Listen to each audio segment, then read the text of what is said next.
तो MP board वाले छात्रों का 13 फरवरी को गणित का पेपर है और अध्याय 10 जो कि वृत्त है थोड़ा सा टफ पड़ जाता है, तो इसके एमसीक्यूज मैं आपको थोड़ा बता देता हूं।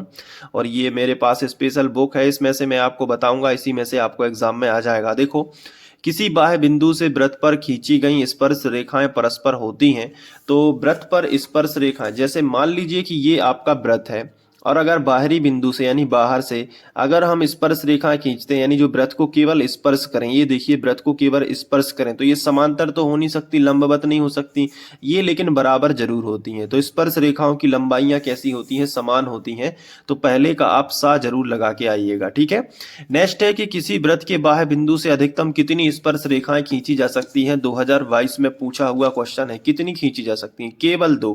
वृत्त के बाहरी बिंदु से, यहाँ पे पूछा गया है ना कि किसी वृत्त के बाह्य बिंदु से, बाह्य बिंदु मतलब बाहरी बिंदु, यानी ऐसा बिंदु जो वृत्त के बाहर हो, कितनी स्पर्श रेखाएं? 2 स्पर्श रेखाएं खींची जा सकती हैं। तो इस बार ये वाला जो एमसीक्यूज है ना, इसके आने की संभावना है, इसको अच्छे से कर लेना।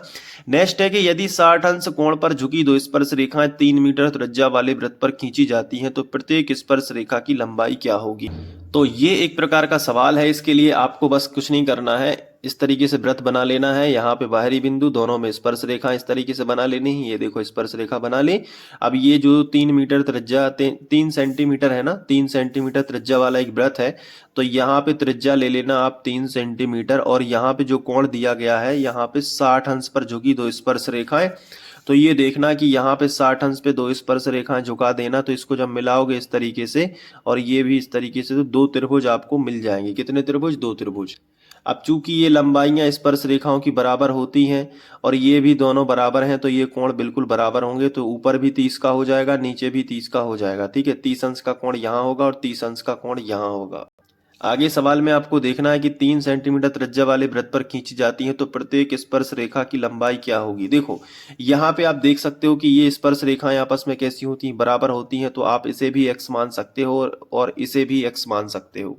तो बेसिकली यहाँ पे आप एक रिलेशन बना सकते हो कि ये देखो, ये थीटा है, तो यहाँ पे ये देखो थीटा के सामने की भुजा लंब होती है और यहाँ पे बनता है समकोण। तो समकोण के सामने की भुजा ये क्या होती है? कर्ण होती है, ठीक है। तो जब ये थीटा के सामने की भुजा ये लंब है, तो लंब और आधार का रिलेशन है, क्योंकि कर्ण तो हमारे पास है नहीं, तो हम यहाँ पे एक लंब और एक आधार, इसका रिलेशन बना सकते हैं। लंब बटे आधार, लंब बटे आधार क्या होता है बताओ? लंब बटे आधार, तो आंसर है टेन का फॉर्मूला बनेगा। तो हम टेन 30 बराबर लिख सकते हैं, टेन 30 बराबर लंब बटे आधार, यानी कि 3 बटे एक्स। तो इस वाले त्रिभुज में भी वही फॉर्मूला लगा सकते हैं कि टेन 30 बराबर यहाँ पे, या फिर इसी को हल कर देते हैं। टेन 30 का मान हमें मालूम होगा, टेन 30 का मान कितना होता है? 1 बटे करनी 3, ठीक है। 1 बटे करनी 3 बराबर हो जाएगा 3 बटे एक्स, तो एक्स से कम एक्स बराबर हो जाएगा 3 करनी 3। तो जो एक्स का मान है वो कितना आ गया? 3 करनी 3। तो आप यहाँ पे 3 करनी 3 रख के इसको सॉल्व कर सकते हो। तो ये जो एमसीक्यूज है ये आपको बनना चाहिए, इसका दा नंबर का सही होगा। दोनों स्पर्श रेखाओं की लंबाइयां 3 करनी 3 सेंटीमीटर हो जाएंगी। अब यहाँ पे एक क्वेश्चन और दिया गया है कि यदि बिंदु पी ओ केंद्र वाले वृत्त पर पी ए पी बी स्पर्श रेखा है, तो इसको देखो समझना पड़ेगा कि ये देखो, ये ओ केंद्र वाला एक वृत्त है, ठीक है, और बिंदु पी से, तो बाहर एक बिंदु पी हो गया, तो यहाँ पे एक बिंदु पी हो गया, तो बिंदु पी से इसको मिला देते हैं। सबसे पहले ये ओ हो गया, 2 स्पर्श रेखाएं हैं पी ए और पी बी, तो यहाँ पे बिंदु ए मान के एक स्पर्श रेखा पी ए बना देना और यहाँ पे बिंदु बी मान के पी बी हो जाएगी एक स्पर्श रेखा। ये देखो, ये पी बी स्पर्श रेखा हो जाएगी। इसको यहां से मिला सकते हैं, इसको यहां से मिला सकते हैं। अब इन्होंने कहा है कि कोण PO1 किसके बराबर होगा? ये स्पर्श रेखा परस्पर 80 डिग्री पे झुकी हुई है। दोनों स्पर्श रेखा देखो ये 80 डिग्री पे झुकी हुई है, तो दोनों स्पर्श रेखा यानी कि ये वाली स्पर्श रेखा और ये वाली स्पर्श रेखा, इनके बीच का कोण 80 डिग्री रहेगा। तो बताइए, यहाँ पे इन्होंने पूछा है तो POA किसके बराबर होगा? यानी कि POA यानी ये कितने डिग्री का होगा? ये कितने डिग्री का होगा? तो देखो, ये 80 का है तो ऊपर 40 हो जाएगा और नीचे 40 हो जाएगा, ये तो हमें मालूम ही है। तो ऊपर 40 हो गया, नीचे 40 हो गया। अब ये देखो, ये वाला हमें ज्ञात करना है, लेकिन हमें पता है कि त्रिज्या स्पर्श रेखा पे लंब होती है, तो ये तो 90 अंश का हो गया, तो ये 90 का हो गया, ये 40 का हो गया। हम जानते हैं कि त्रिभुज के तीनों कोणों का योग 180 होता है, तो 40 प्लस 90 तो 40 प्लस 90 प्लस इसको हम x मान लेते हैं, तो इसको x मान लेंगे और बराबर कितना कर देंगे, 180 कर देंगे। 90 और 40, 9 4 13, 130 प्लस x बराबर हो जाएगा 180। 130 का पक्षांतर इस तरफ हो जाएगा, तो x बराबर 180 माइनस 130 हो जाएगा। अब इसमें से 50 ही तो बचेगा, तो इसका सही आंसर कितना हो जाएगा, ये देखो ये 50 डिग्री हो जाएगा। इसके बाद अगला है कि यदि दो संकेंद्रीय वृत्तों की त्रिज्याएं क्रमशः 4 सेंटीमीटर एवं 5 सेंटीमीटर हैं, तो बाह्य वृत्त की प्रत्येक वह जीवा जो अंतः वृत्त की स्पर्श रेखा हो लंबाई ज्ञात कीजिए। तो इस सवाल को आपको बस समझ लेना है, आंसर तो सामने ही लिखा है लेकिन मैं आपको समझा रहा हूँ हर सवाल।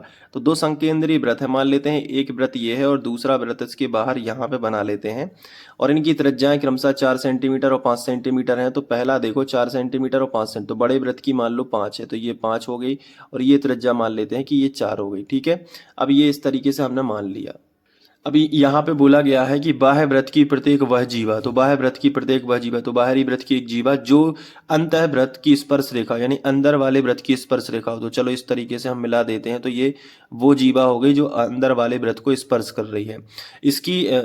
इसकी लंबाई पूछी गई, यानी टोटल लंबाई इसकी क्या होगी। तो मान लेते हैं ये एम बिंदु पे स्पर्श कर रही है छोटे वृत्त को, यहाँ पे हम पी नाम दे देते हैं और यहाँ पे क्यू नाम दे देते हैं, यहाँ पे ए नाम दे देते हैं। ठीक है, ये देखो अब तो यहाँ पे एक समकोण त्रिभुज लगेगा, तो 5 का वर्ग कर्ण का वर्ग, ये समकोण रहेगा यहाँ पे, तो कर्ण का वर्ग बराबर लंब का वर्ग धन आधार का वर्ग, तो 25, ये कर्ण का वर्ग कितना हो जाएगा 5 का वर्ग बराबर लंब का वर्ग यानी 4 का वर्ग धन आधार को x मान लो, ये एम क्यू एक्स मान लेना इसको, तो प्लस हो जाएगा x वर्ग।